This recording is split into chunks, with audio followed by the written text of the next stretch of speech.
Hi, my name is Chise. They asked me to come in and talk to about In the Garden.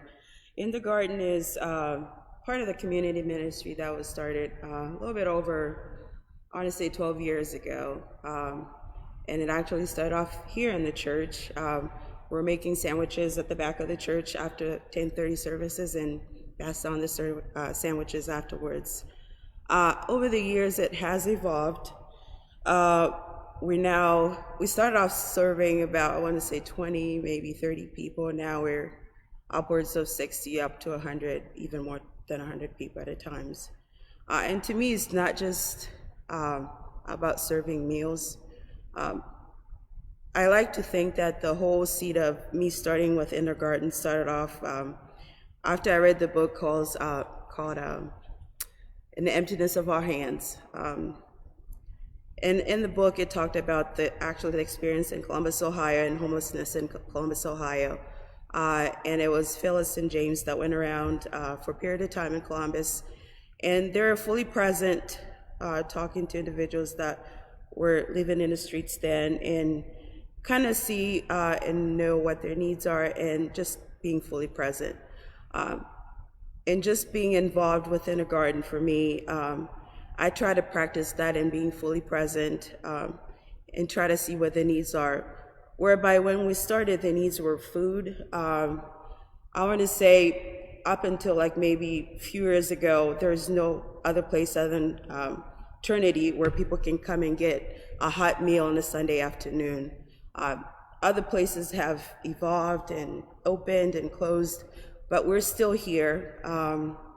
And we're really staying open and being able to provide all these meals and services because of the will of people that provide their time and their monies and all that they can do to be fully present. And sometimes it's just, you don't have to bring money, you don't have to bring anything, just being there and listen to somebody's story, somebody's need, just somebody being there as another person, taking that time to have community.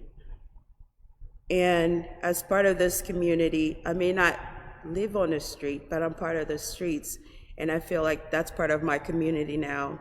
And so I invite as many people as I can find that to experience what I've experienced over the years. If not being there, being fully present and helping in whichever way that they're able to help. And I encourage each and every one of you to be able to come there and experience what In the Garden is in any way that you can, financially, physically, just praying for us to be open. Now it's been difficult because of the COVID, and not too many places are open. It's been the only place some people say that they come in and they're able to see some of their friends throughout the week, and it's one consistent place that they can come. I would love for us to continue to stay open, but we need the will and the support of everybody for us to be able to stay open. So I encourage all of you to participate.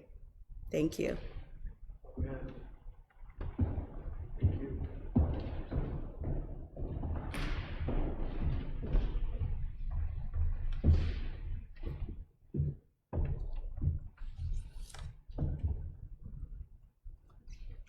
Hi, my name is Rachel Harris.